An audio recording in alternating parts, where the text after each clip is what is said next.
So mga kapolitika, inyo pong napanood itong pinaka-latest ngayon na iskandalo dito kay Chelsea Fernandez. Dahil nasa Indonesia po itong si Chelsea kasama yung ibang mga reigning beauty queens like itong Miss International at itong Miss Cosmo. Pero meron pong nangyaring issue dito dahil hindi di umano binigyan ng bulaklak itong si Chelsea Fernandez samantala yung ibang mga beauty queens ay binigyan ng flowers. So napansin ito ng mga netizen na ang sabi nila mga kapolitika ay kinawawa daw itong ating representative sa Miss Cosmo 2025. At isa pa yung issue na kung saan ay nakita daw ng mga netizen na parang nag-rolling eyes itong si Miss International winner na mula sa Colombia. So bibigyan natin ng ating opinion at ng reaksyon mga kapolitika kung talaga nga bang kinawawa itong si Chelsea Fernandez. Pero bago ang lahat ay huwag kalimutang mag-like at mag-subscribe na rin kayo para updated kayo sa ating mga latest issue.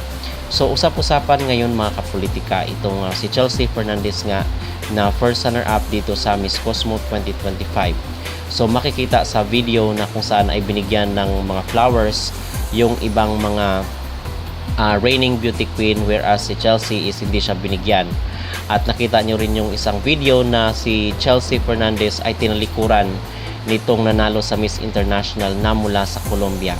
So nakita ng mga netizen na parang nag-rolling eyes daw mga kapolitika. Pero merong mga nagsasabi na baka nag-joke lang, kumbaga nagkaroon ng pag-uusap itong si Chelsea Fernandez at nagkabiruan lang. Okay, so meron namang mga instances na ganun at hindi daw tayo pwedeng mag-judge sa isang clip lang na baka na misinterpret lang yung mga galaw nila. Okay, so yun yung sinasabi at yung comment ng ibang mga netizen.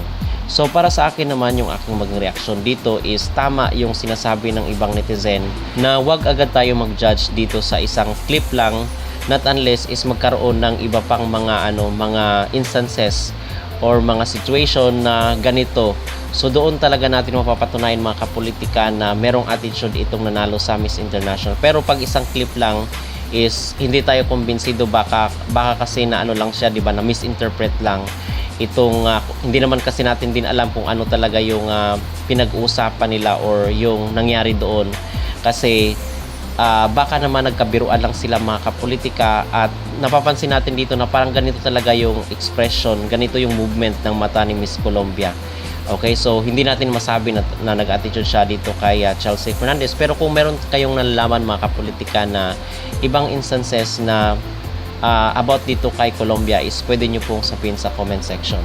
Okay, at patungkol naman dito sa pagbibigay ng flowers, ang sabi ng mga netizen mga kapolitika ay meron din namang mga doon last year kay Muok, di ba? Kasi nanalo last year yung Indonesia and then si Muok na mula sa Thailand yung first runner-up is ganun din naman, hindi daw binigyan ng flowers. Pero para sa akin dito, bilang pagbibigay na lang din ng respeto ay ano ba yung value ng isang flowers na ibibigay mo kay Chelsea Fernandez kahit hindi siya nanalo, di ba? So yun ay pagpapasalamat kasi dapat maging sensitive rin yung kung sino man yung nag-organize ito, dapat is maging sensitive rin siya na magkaroon ng ill feelings yung hindi binigyan ng flowers whereas yung iba is binigyan mo ng flowers. So merong feelings na unfair or hindi pantay, di ba? Kahit pa sabihin natin na first runner up lang siya, ganun din naman ang nangyari last year. Pero maisip ng tao na bakit ganun, hindi patas yung treatment.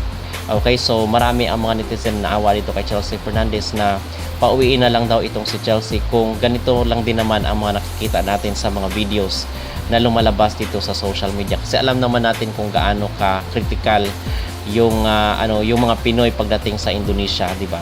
Kasi mayroong mga bardagulan dito sa mundo ng social media. So baka factor yun bakit ganito yung treatment kay Chelsea Fernandez. Hindi natin alam mga kapolitika, pero kumbaga para sa akin is dapat binigyan na lang din itong si Chelsea para patas dahil pareho naman silang mga beauty queen regardless of their placement. So yun yung aking masabi at maging reaksyon dito sa mga nakikita natin sa social media na kinawawa daw itong si Chelsea Fernandez. Ano po ang inyong maging reaksyon mga kapolitika dito sa di umano'y attitude daw ni Miss Colombia kay Chelsea Fernandez at sa hindi daw pagbibigay ng bouquet flowers dito kay Chelsea. Kayo po ba ay naniniwala na kinawawa itong ating candidate sa Miss Cosmo 2025? Mag-comment down below at huwag kalimutang mag-like at mag-subscribe na rin kayo para updated kayo sa ating mga latest issue. Yeah, apa kabar everyone? That's true. My second time to be here in Jakarta. Thank you so much again for welcoming me with so much open heart. I feel at home.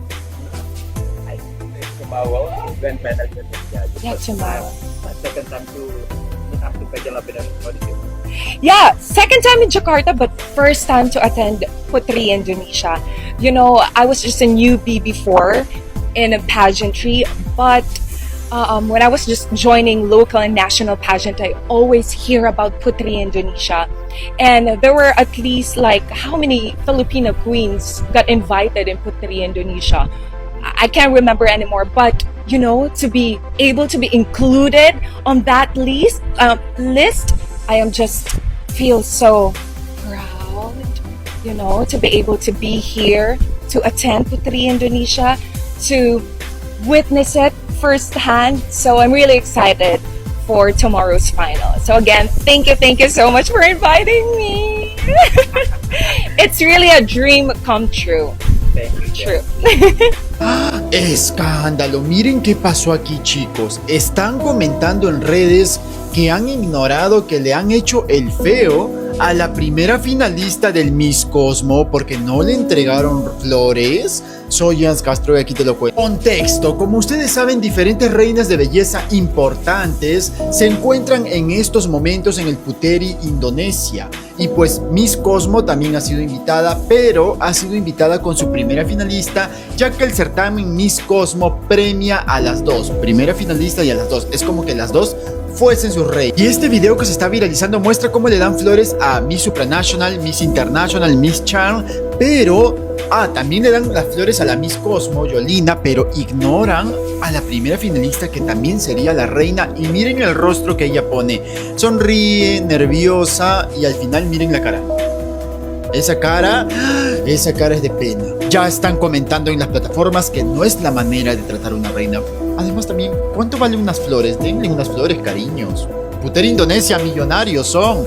Unas flores y ya está, que tanto show. Déjenme sus comentarios.